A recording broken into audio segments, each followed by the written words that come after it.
tell. Hello, Hotbox. I'm Jack Ford, and today we are here in the Eagle Watch studio joined by a very special guest, the new high school principal, Mr. Christopher Cook. Mr. Cook, thank you for joining us here today. You've been such a huge supporter of Eagle Watch so far, and I just want to thank you for that. Absolutely. Thanks for having me. Really excited to be here. All right. So, full disclosure, everyone. Me and Mr. Cook have actually known each other for a little bit now. I was on the interview committee when he was first hired, and I can confirm he is a all right guy. Thanks for the compliment. Really appreciate it. So I wanted to start off today talking a little bit about your education, because a lot of people don't know you're actually a Harvard graduate. So can you talk a little bit on that? Yeah, so I grew up in Suffolk County. I went to Shore and Wading River schools, graduated in the early 2000s, and from there went to school in Boston, went to Northeastern University, had an extraordinary experience there, got to live smack in the city, got to experience a lot of what it feels like to live in a city like Boston that's so educationally focused. And from there, kind of slid right into teaching. Was hired to be a building substitute at a charter public school right in the middle of the city, Boston Prep, where ultimately I did become principal a few years later. But after a few years of teaching, decided to apply to get trained to be a principal, and so completed my master's degree in school leadership at Harvard, and felt like I had a wonderful opportunity there to learn from some of the most dynamic educators in the country. So could you elaborate a little bit on the schools you worked on in Boston and stuff like that, and what you did there, and your experience and education prior to coming to here? So growing up, I thought I would either be a lawyer or a businessman or an educator, and feel really lucky to have had really amazing educators when I was in high school, and then some extraordinary professors in college. But that didn't really lead to a guarantee of getting a teaching job. So coming out of Northeastern, I applied to a whole host of positions and was able to be hired as a building substitute at a small charter school that was in the beginning of its tenure, and was hired to come in every day and substitute in 6th grade through 9th grade classes and just kind of learn the ropes. Pretty quickly I was brought in to be a full-time English and history teacher, was simultaneously offered a position to be the athletic director. So in a really small school, had the ability to learn a lot really quickly, got to do a whole host of different things. And the people at Boston Prep really have a standard for what excellence looks like. So I very quickly got to learn what excellence could look like in a school. After a few years, went back to grad school, as I alluded earlier, came out of grad school and received an opportunity to be a principal at another charter school in Cambridge, Massachusetts, Community Charter School of Cambridge. It's one of the highest performing schools in the state, and it serves both Boston students and Cambridge students. It happens to be right in the Kendall MIT neighborhood, so our neighbors were institutions like Google and Microsoft and really all these really extraordinary institutions to go along with MIT and Harvard. So got to run a school smack in the middle of that neighborhood was wonderful. After a few years there, was asked to come back to be a school leader at Boston Prep, where I had started my career.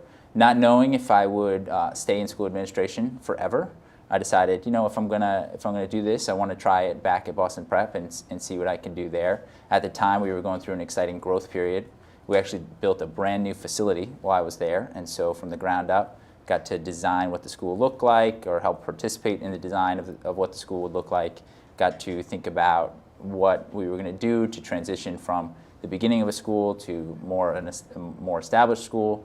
And along the way, my wife, who's also from Long Island, and I had 3 kids. She completed her doctorate at Boston College. And after our 3rd child was born about a year and a half ago, we started to think about what we wanted the next 20 years of our life to look like. And the answer quickly became we wanted to be nearer to family. So about a year ago, we decided to move back to the area.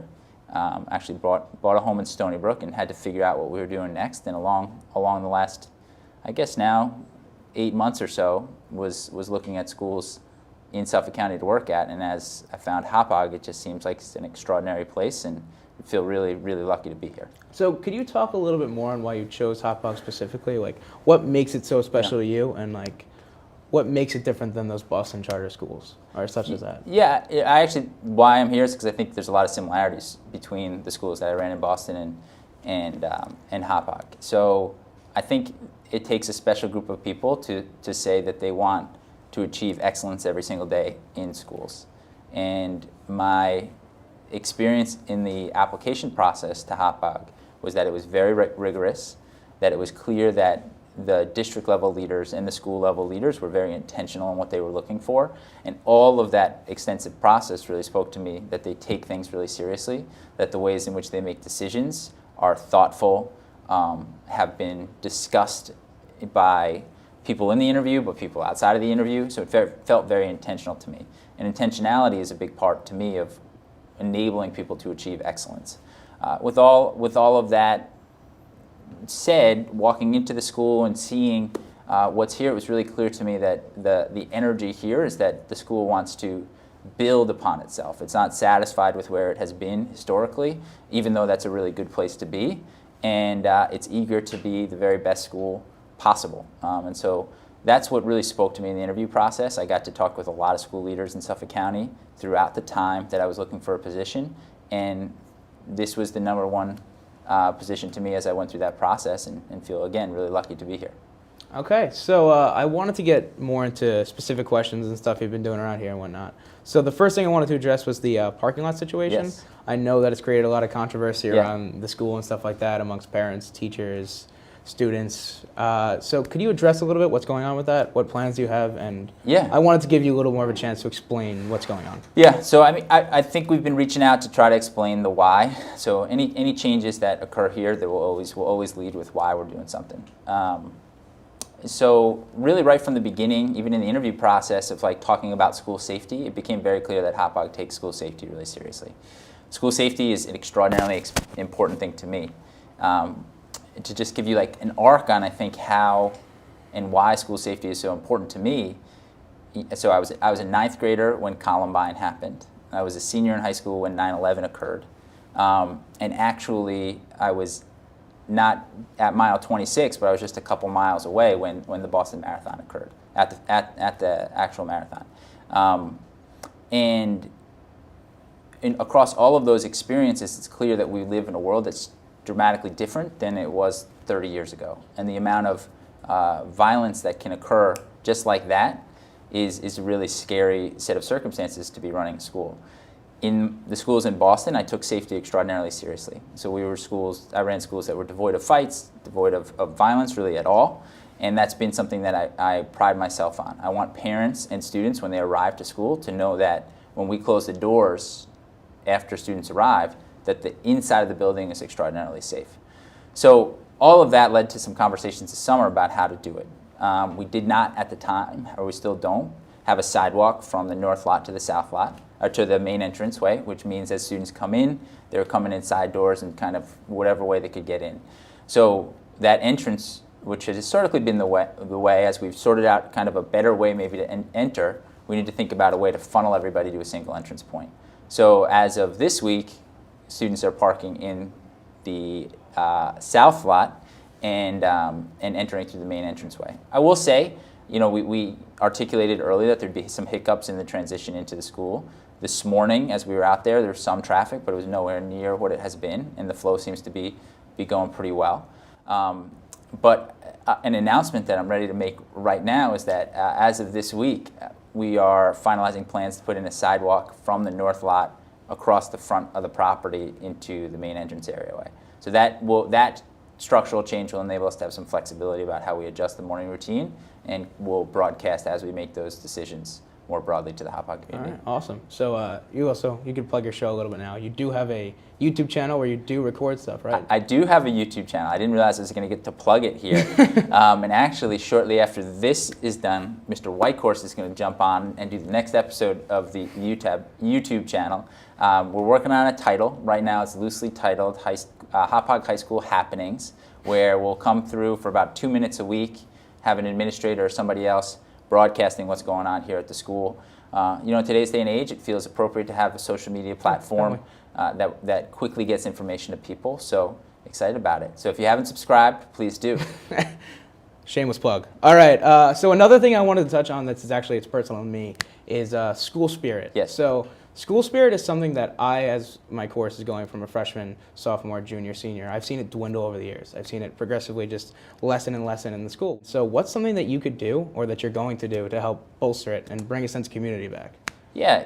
So people often talk about school culture and school pride and school spirit as part of part of something it's like, whose responsibility is it? Is it the teacher's responsibility? Is it the principal's responsibility? Is it other administrators' responsibility? Is it the PTA's responsibility? And every school in the country kind of looks at this issue with more or less intentional in their search through the issue. I'm walking in, there are so many good things happening here. At the administrative level, our responsibility is pretty simple. We have to make sure that it's all orchestrated together. So, part of it is the morning entry routine has a security element, but now we have every student having a shared experience as they come through the entryway. And as we fine-tune that, you can expect for us to kind of enliven that space so that as students walk through the door, they feel like they're part of something special, that they're coming into a learning environment. If we take that a step further, I want every student that walks through the door to be very clearly excited about at least one thing in their day.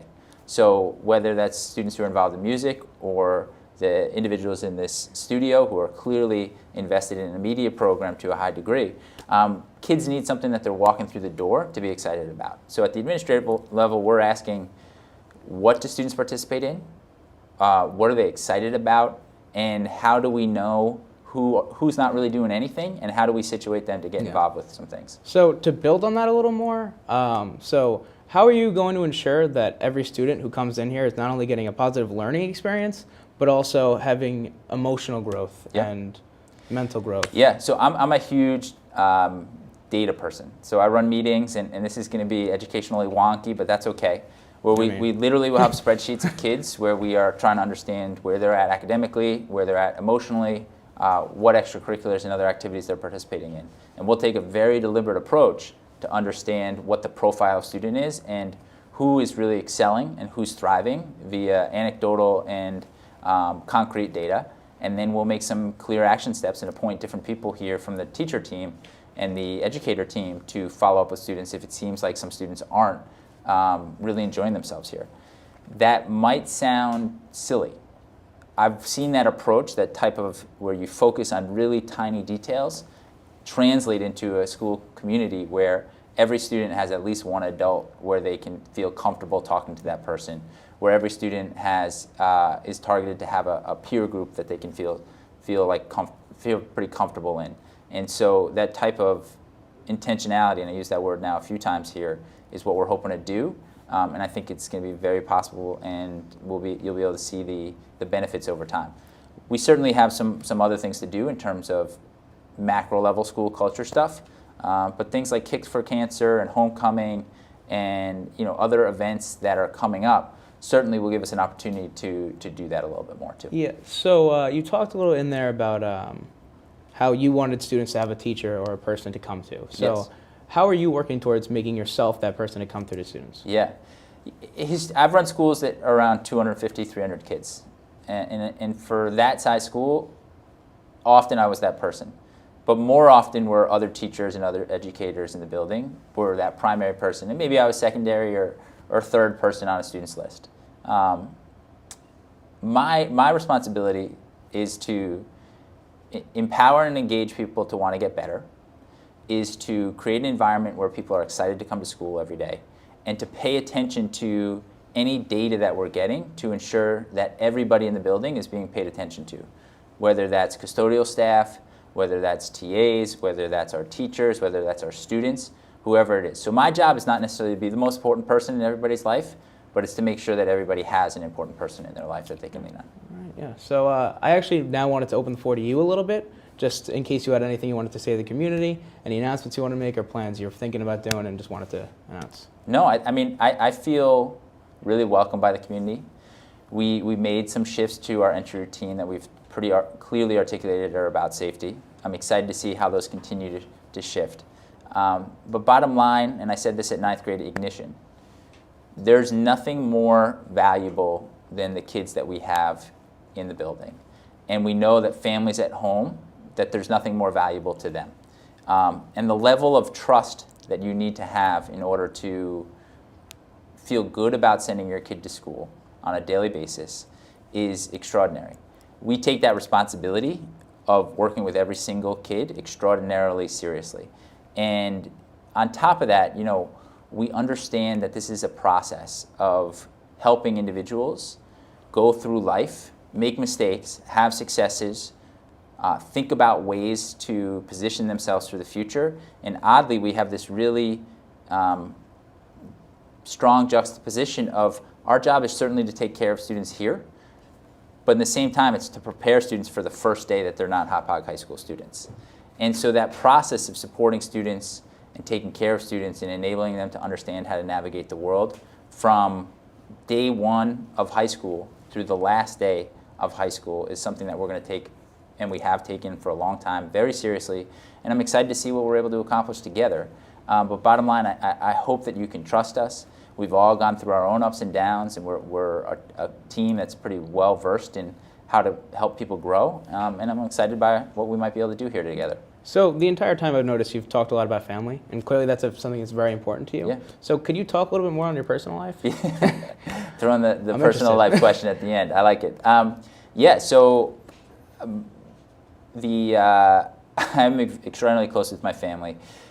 To speak concretely about my parents, my mom was a 5th grade teacher at Rocky Point, recently retired. My dad worked in retail and did business training for his career and was able to be a part of pretty successful businesses. And they are extraordinarily important to me as guides in my life. Beyond that, I feel really privileged to have some incredible mentors, some coaches who I had the privilege of being a part of teams and classes at Shoreham that are really important. And then beyond that, my wife and kids are the most important thing to me in the world. We live just down the street in 3 Village, literally just kind of get on one road and go. And then I have 3 kids, so I have a 6-year-old, a 3-year-old, and a 1-year-old. That's the crew. I'm sure you'll see them at games. My son came on Friday night to the football game. We're doing swimming on Saturdays. We're excited about it. I'm a swimmer. Excellent. I could teach him. We're set. And then we'll see you on Saturday. Yeah. All right. Well, that's going to be it. That's all the time we have. Thank you for joining us. I know that you'll do a great job. I know everyone at home knows you'll do a great job. So the best of luck from here. Great. So, thanks for having me. Thanks, guys. Appreciate it. So to everyone watching at home, thank you for tuning in. And make sure to stay tuned for the first edition of the new season of Eagle Watch coming soon. Signing off, I'm Jack Ford.